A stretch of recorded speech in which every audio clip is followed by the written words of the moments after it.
نبی پاک صلی اللہ علیہ وسلم نے فرمایا مسلمان ایک جسد واحد کی طرح، ایک جسم کی طرح، ایک حصہ تکلیف میں ہو تو دوسرا اس کی درد محسوس کرتا ہے۔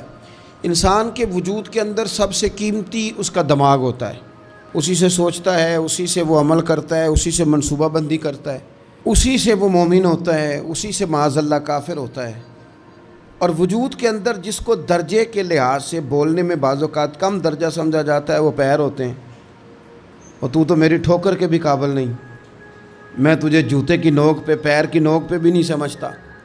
ہم یہ کہتے ہیں محاورتاً کہ تو پیروں کے قابل بھی نہیں، یعنی سب سے اعلیٰ درجہ دماغ کو دیا، دل کو دیا، اور سب سے ہلکا درجہ پاؤں کو دیا۔ لیکن مجھے بتلائیے گا، اگر کبھی پاؤں کی سب سے چھوٹی انگلی، چھنگلیا، چیچی، اس پہ اگر کبھی زخم لگ جائے تو جسم کا سب سے اعلیٰ حصہ دماغ ہے، دماغ نے کبھی یہ کہا ہے کہ چھوڑو یہ تو سب سے نچلا درجہ ہے، نہیں جانا ڈاکٹر کے پاس، اتنا ٹائم کہاں ہے، رہنے دو، چھوٹی سی تو انگلی ہے، خیر ہے؟ ایسا کبھی ہوا ہے؟ دماغ فوراً کہتا ہے کہ باقی کام بعد میں کریں گے، پہلے ڈاکٹر کا پتہ کرو، اس کو مرہم پٹی کراؤ، کیونکہ اسے پتہ ہے کہ اگر یہاں درد رہی تو باقی جسم میں بھی درد رہے گی۔ اور یہ بھی پتہ ہے دماغ کو کہ اگر میں نے یہاں علاج نہ کرایا انگلی کا تو کہیں پیر بھی سارا زخمی نہ ہو جائے، اور اگر پیر کا علاج نہ کرایا تو ٹانگیں اور باقی وجود تک بھی زخم نہ آ جائے۔ لہذا دماغ جلدی فیصلہ کرتا ہے، ٹیسٹ کرانے کا، چیک اپ کرانے کا، دوائی لینے کا، مرہم پٹی کا۔ اور میرے بھائی مسلمان ایک وجود کی طرح ہے۔ یہ تو ہو سکتا ہے کچھ مسلمان ملک غریب ہوں اور کچھ کے پاس تیل کے کنویں ہوں، کچھ کے پاس سونے کے پہاڑ ہوں، یہ تو ہو سکتا ہے کہ بعض اوقات یہ وہ سمجھ لیں کہ ہم اعلیٰ درجے کے ہیں، لیکن یہ یاد رکھیں اگر ایک جسم کی طرح ہیں، سوچتے ہیں اور ہیں، کیونکہ نبی پاک نے فرمایا ہے، اگر اس طرح سوچتے ہیں تو پھر میرا خیال ہے کہ جس طرح تیل کے کنویں والے کو اپنی درد ہوتی ہے نا، سونے کے پہاڑوں والے ملک کو جس طرح اپنی درد ہوتی ہے نا، اس طرح اسے کسی کو بھیکارت کی نظر سے دیکھنا نہیں چاہیے، چونکہ جسد واحد ہے۔ اور جسد واحد میں اگر کوئی درجہ بڑا بھی رکھتا ہو کہ جناب ہمارے پاس ایک بڑی جگہ ہے، متبرک جگہ ہے، ہم بڑے ہیں، تو آپ بڑے ہیں، لیکن بڑا دماغ ہی یہ فیصلہ کرتا ہے کہ بھئی وہ چھوٹا سا پیر کا حصہ زخمی ہے، جلدی کرو، علاج کراؤ۔ لیکن بڑے دماغ والا کہے کہ میرا گھر تو محفوظ ہے، اس کا مطلب ہے بڑے دماغ والے نے یا تو سوچنا بند کر دیا ہے، یا وہ خود غرض ہو گیا ہے، یا لالچی ہو گیا ہے، یا پھر وہ یہ ماننے کو تیار نہیں۔ میں حدیث پاک کا ترجمہ کر رہا ہوں، میں تو حدیث پاک بیان کر کے مثال دے رہا ہوں، اب مجھے حدیث کا ترجمہ تو کرنے دینا بھائی، حضور کے فرمان پر تو بات کرنے دو نا بھائی۔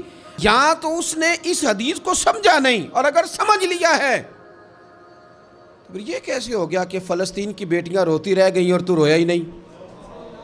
اگر تو جسد واحد تھا تو جس طرح تیری بیٹی روئے تو تو روتا ہے، اس طرح تجھے فلسطین کی بیٹی کے رونے پر بھی رونا چاہیے تھا، پھر تجھے فلسطین کی بہن کے رونے پر بھی رونا چاہیے تھا۔ یہ کیا بات ہوئی؟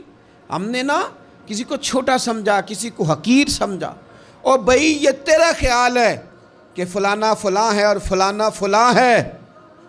اقبال کہتے ہیں اپنی ملت پر قیاس اقوام مغرب سے نہ کر، خاص ہے ترکیب میں قوم رسول ہاشمی، تو نبی پاک کی قوم ہے۔ بحثیت مسلمان سوچے مسلمان۔ کسی نے پوچھا تھا حضرت سلمان فارسی سے نام کیا ہے، فرمانے لگے میرا نام اسلام ہے۔ کہا آپ کے والد کا نام؟ فرمایا اسلام۔ کہا دادا کا نام اسلام؟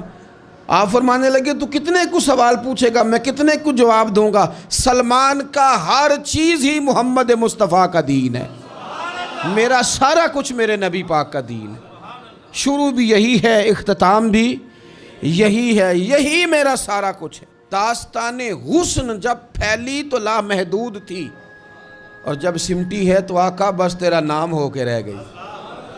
بس ہم اتنے کہ ہم حضور کے غلام ہیں۔ تو مسلمان ہو کے سوچیں، بحیثیت مسلم کی اپنی ذمہ داریوں کا احساس کریں۔ اقبال نے کہا تھا میری زندگی کا مقصد تیرے دین کی سرفرازی، میری زندگی کا مقصد تیرے دین کی، میری زندگی کا مقصد تیرے دین کی سرفراز، میری زندگی کا مقصد تیرے دین کی سرفرازی، میری زندگی کا مقصد تیرے دین، یا رسول اللہ میری زندگی کا مقصد تیرے دین کی سرفرازی، میں اسی لیے مسلمان، میں اسی لیے نمازی، میں اسی لیے مسلمان، میں اس کے لیے کام کس طرح کریں، جد و جہد کس طرح کریں؟ تو ہمیں کہا گیا قوت عشق سے ہر پست کو بالا کر دے اور دہر میں اس میں محمد سے اجالا کر دے، دہر میں اس میں محمد سے اجالا کر دے۔ اقبال سے پوچھا، اقبال اس کام میں مدد کیسے ملے گی، کس طرح آگے بڑھیں گے؟ تو اس نے کہا بازو تیرا توحید کی قوت سے قوی ہے،